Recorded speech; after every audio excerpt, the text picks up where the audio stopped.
जी। और एक हम पहले ही बोले थे ना, मैंने आपसे आग्रह किया है कि आज हम विषय पर रहेंगे, विषय पर। विषय नहीं रहते हैं, विषय नहीं रहते हैं। आप बेरोजगारी की बात कर रहे हैं। आज झारखंड में ट्विटर में एक ट्रेंड चल रहा है, लड़का लोग, यहाँ की युवा लोग हेमंत सरकार, जो आपकी सरकार है, उससे मांग कर रहे हैं कि 2 दिन राजभवन, मैं पॉलिटिकल जा रहा हूँ राजनीति भैया, लेकिन 2 दिन राजभवन ने रिपोर्ट सार्वजनिक नहीं किया तो आप लोग को मतलब नाराजगी आ गई। यहाँ पे 5 साल से जेपीएससी नहीं लिया गया ढंग से। नहीं मैं बता रहा हूं। तो इनको पता नहीं है जेपीएससी के बारे में। जेपीएससी का रिजल्ट हुआ, अभी आप लोग कवर किए हैं। जेपीएससी हुआ कैसे नहीं? 5 साल से नहीं हुआ था, लेकिन 2.5 साल में हुआ और रिजल्ट भी दिया गया, पहली बात।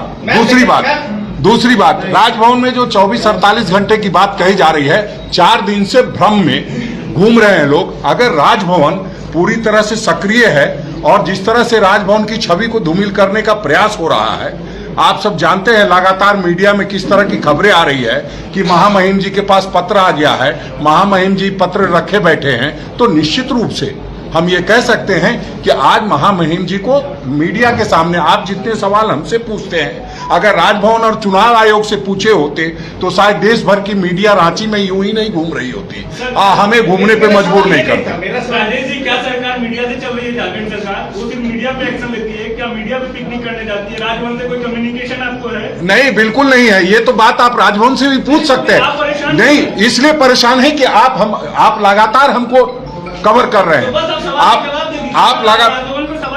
बिल्कुल राजभवन पे सवाल इसलिए है कि आप राजभवन के माध्यम से चल रहे हैं, आप एक ट्विटरबाज के ट्विटर से चल रहे हैं। दुर्भाग्य है कि आप जैसे लोग, सभी लोगों ने, बड़े बड़े मीडिया चैनल्स ने चलाया कि हम छत्तीसगढ़ में हैं। जब हम अपने घरों में सो रहे होते हैं तो मीडिया चैनल्स कहती है कि हम छत्तीसगढ़ में हैं। यही इसलिए मैं कह रहा हूं, आप बिल्कुल गए। हाँ, क्यों नहीं जाएंगे?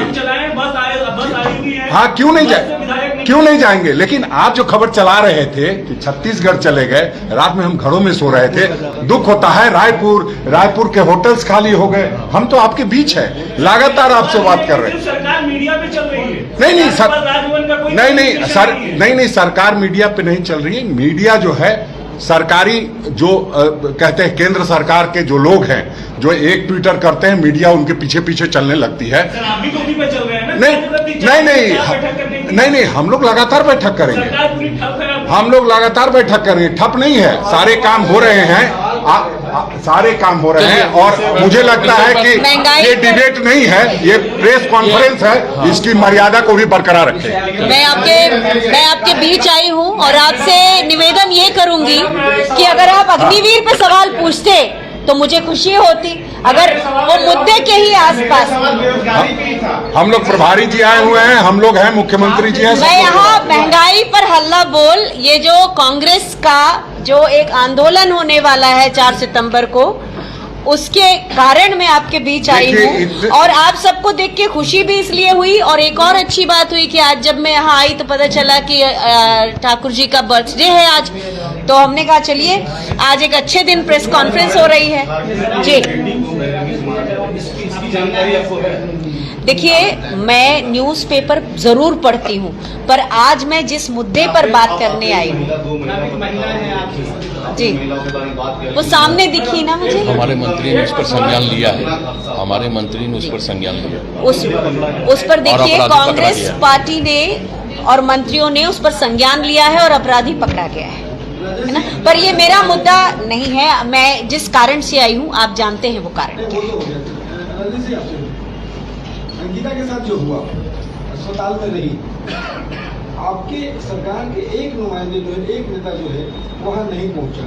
सारे लोग वोटिंग करने गए, सेल्फी लिए, लेकिन वहाँ जाने की जरूरत क्यों नहीं आप लोगों को महसूस? नहीं, देखिए, ये आप कह सकते हैं, लेकिन आपको शायद ये पता होगा कि दुमका में जब सदर अस्पताल में वो बच्ची भर्ती थी, संज्ञान लिया गया, तभी वो रिम्स फिर रेफर कराया गया।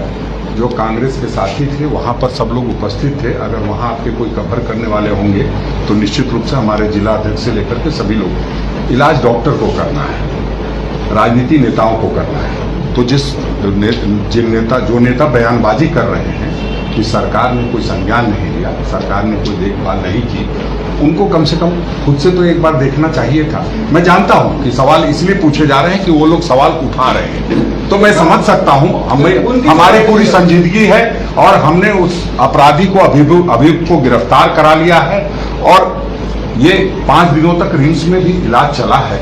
ये नियति कहिए या दुखद घटना कहिए कि हमारी बेटियां हमारे बीच नहीं रही और दुखद है, शर्मनाक है, अफसोसनाक है।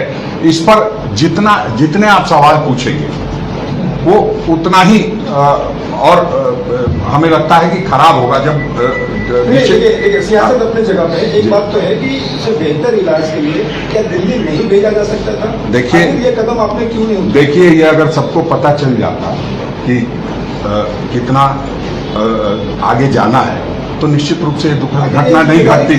ये जिम्मेदारी तो डॉक्टर्स की है, जिम्मेदारी स्वास्थ्य मंत्री की नहीं है। नहीं, बिल्कुल होती है जिम्मेदारी। अगर इस तरह से आप देख रहे हैं तो ट्रेन दुर्घटना हो तो रेल मंत्री इस्तीफा दे दे, ये आप नहीं, मैं ये कह रहा हूँ, मैं कहता हूँ वो भी दौर हमने देखा है, वो भी दौर हमने देखा है। रामकृष्ण हेगड़े जब एक ट्रेन दुर्घटना हुई थी, यहाँ किसान के बेटे को जब मंत्री का रिश्तेदार कुचल देता है तो भी कोई एक्शन नहीं होता। इसलिए देखिए, हम ये नहीं कह रहे हैं कि इस पर एक्शन नहीं हुआ, एक्शन हुआ। हमने पूरे जान बचाने की कोशिश की है। दुखद है, निधन हो गया है। हम आगे से ये चाहेंगे कि हम सबों के प्रयास से इस तरह की कोई घटना पर ही रोक लगे, इस तरह के वाकयात सामने नहीं है। धन्यवाद। चलिए।